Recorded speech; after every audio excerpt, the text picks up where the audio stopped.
Now, game week 31 has not gone well for me so far. I'm on just 29 points, and I've dropped back down to 56k overall.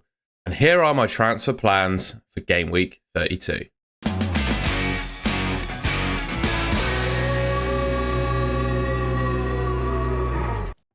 All right, well, we've got to start off by looking at the team and how it got on in game week 31. I'm not afraid to go through a bad game week. You know, we can't have green arrows in good game weeks every week in FPL. The game just simply doesn't work that way, right? So, you know, I'm the first to be honest about how my team has gotten on. I've still got 3 players to play in Dan Burn, Jacob Murphy and Isaac. I'm tripled up in Newcastle, purely obviously for the double they've got in 32. So yeah, rest of my team then. Raya and Saliba, both with blanks. I watched the highlights of the Arsenal-Everton game, and I feel a little bit robbed here. I'm not going to lie. I don't think it was a penalty. Everton, they may well have scored from other chances, but I just don't think it was a penalty. So I feel I could have had a double clean sheet out of Arsenal there. And, you know, their performance in that game, it doesn't put me off picking them from a defensive perspective in future game weeks. I think they weren't too bad defensively, even without Gabriel. Munoz, Crystal Palace played Brighton. He's scored. I really love Munoz as an option. You know, he is a player that can get returns. I keep saying this, but through 3 different means. You know, goals. He will score goals, more goals this season. He'll get assists. And Palace are not too bad defensively, so we'll keep clean sheets as well. You can see there my bench. Well, it's not gone well on my bench. Rodgers, I think pretty much every time he's scored a goal this season, he's done so when he's on my bench. And I picked Ismaila Sarr instead. And I go back to that decision that I made before the Game Week 31 deadline, right? Picking Sarr in my 11 ahead of Rodgers. Sarr playing Brighton, Rodgers playing Nottingham Forest. Which of those teams is the stronger defence, right? It's definitely Nottingham Forest. So I think I'm unlucky with that benching decision, to be honest. Well, I say unlucky. Rodgers is a great player, don't get me wrong. But going back on things, I would make the same decision again. So whilst it's annoying to have Rodgers on 9 points on my bench, probably would have made the same decision again. And to be honest, it's the same with Guardiola as well. I sat there on my bench with 9 points. I made this graphic last night, so his bonus may have dropped since then. I had a feeling they might fiddle with his bonus a little bit. But whatever happens, you know, I could have played him ahead of someone like Saliba, but I felt Saliba was more likely to keep a clean sheet against Everton than Guardiola was against Man United. And also, you know, Guardiola's currently playing centre-back, that left centre-back role for Man City, so he's not, you know, that attacking asset that we've seen in weeks gone by. So yeah, I'll go back to that decision as well, and I'll probably make the same call again and pick Saliba. And yeah, it's just disappointing, isn't it, to stare at 18 points, which probably would have gotten me a green arrow, just sat there on my bench. Got Jacob Murphy, who, well, we'll see how he gets on tonight. Salah as my captain, blanking against Fulham. Does open up the, well, I guess it doesn't really matter for Game Week 32, does it? Because Isak's probably the best captain. Providing, of course, that he's fit, we'll get onto that. But yeah, I'm worried about what Isak could do to me tonight. I'm recording this video on Monday morning before I start work. Newcastle playing Leicester this evening. This video will go out in the afternoon. So you might be watching this after Newcastle played Leicester, and I'm even further punished by my points, well, by Isak's points. Saka, unfortunately benched. We'll talk a little bit more about his, well, future in my starting 11 as well, and how Arteta is going to use him. Marmoush with a blank and Mateta with a goal, and that kind of summarises how my team got on so far. Okay, so here's how things are looking for me ahead of Game Week 32. I've got 1 free transfer, 2 million in the bank, and I think this is how I'm going to line up. So I'm going to go for Raya in goal. I've obviously got Areola on my bench, but he's going to come in potentially for my bench boost in Game Week 33 when he's got Southampton, so I'm going to start Raya. Munoz, Burn and Saliba. I'm once again benching Guardiola. It's close again between Saliba and Guardiola, but again, I think I just backed Saliba a bit more to keep a clean sheet in that game. And also, Guardiola was playing 2 of my attackers, so I'd rather hedge for Saliba. Dan Burn and Munoz both with double game weeks. I said this about Newcastle, there might be a clean sheet there, both games being at home. But for Crystal Palace, I'm not massively confident in their chances of keeping clean sheets over the next week. You know, they got Man City and Newcastle both away from home. Now, they're probably not going to keep a clean sheet in those games, but you know, there's a chance that Munoz could get some attacking returns. And I still think, you know, looking at the head of the game week and how attacking he's been this season, is probably still the best defender to go for.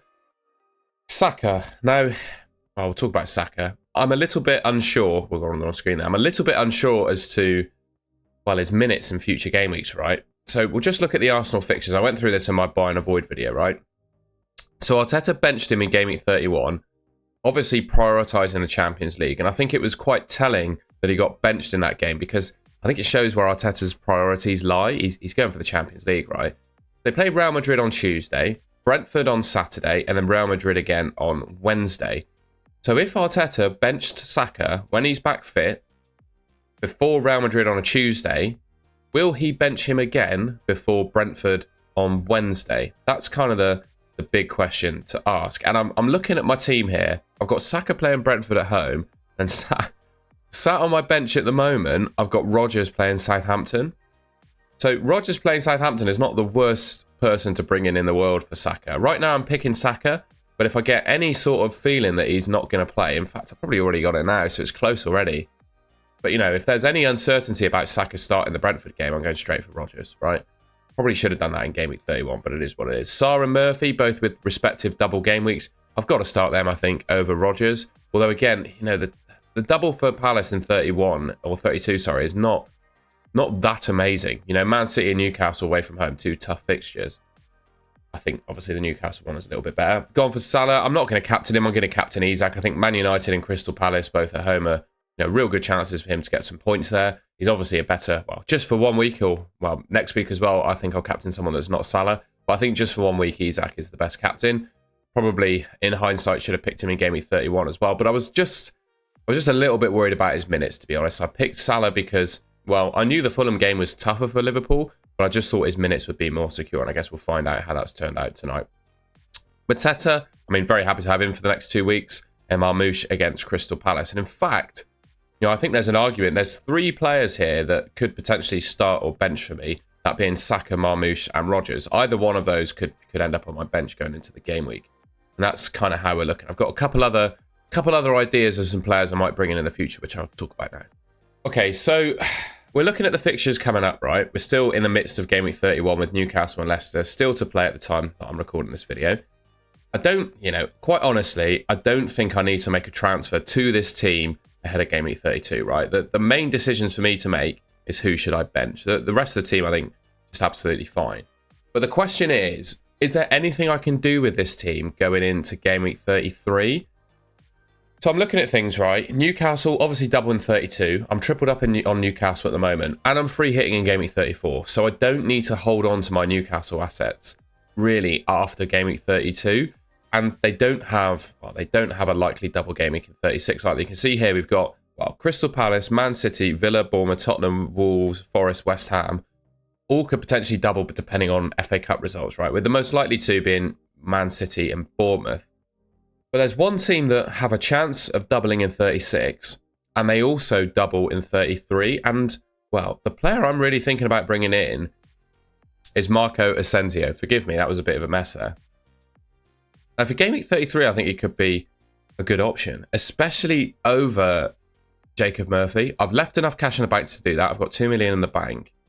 And despite Rodgers scoring in Game Week 31, I would personally make an argument that Asensio, and you might crush me on this, but I'd make an argument that Asensio right now is my favourite Aston Villa asset. And it's just a case of his minutes that put me off. That is to the reason why I don't have him in my team. And yeah, we look back to those fixtures. Jacob Murphy's got Man United, Crystal Palace next week, great. And then obviously he plays Aston Villa. Could I sell Jacob Murphy for Asensio come Game Week 33? And then it means, well, going back to the fixtures again, it means I'm free hitting in 34, so I could take Asensio out on my free hit because I don't need him. And then obviously he's got a chance of doubling in 36 as well. So the potential of owning him for Fulham and then Bournemouth and Tottenham in a double game week, pretty good. So yeah, I quite like the idea of going for Asensio come Game Week 33, but still something to think about there. Finally, I spoke about it briefly, but I just have to talk about Rodgers. I don't know how you guys have gotten on with Rodgers this season, but for me, he's just been such a troll. I've had him in my team since probably Game Week 6. Spent a couple of game weeks out of my team ahead of me playing my wildcard in 31.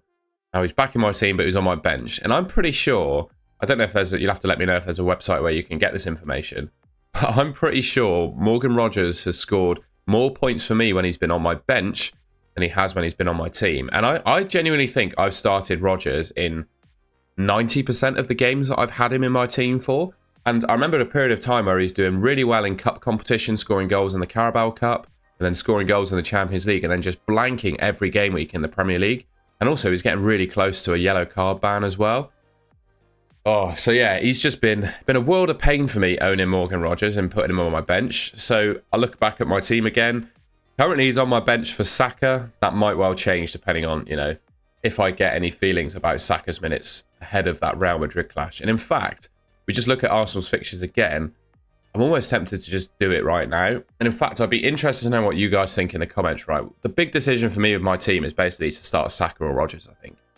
So let me know in the comments, what do you think about Saka's minutes going into Game Week 32? Obviously, we need to know what happened to that Madrid game. He could just get injured in that game and then that kind of decides it for us. But yeah, I'd just be interested to know what you viewers would think about his minutes in that game. All right, well, that's the end of the video. I hope you enjoyed that and found it useful. If you did, please leave me a like rating on the video, trying to get my words out. And yeah, if you haven't already, I'd really appreciate it if you could subscribe to the Golden Goal channel. I've just noticed, by the way, my calendar still says March on it, so I'm going to change that now. All right, thank you very much for watching. I'll catch you in my next video.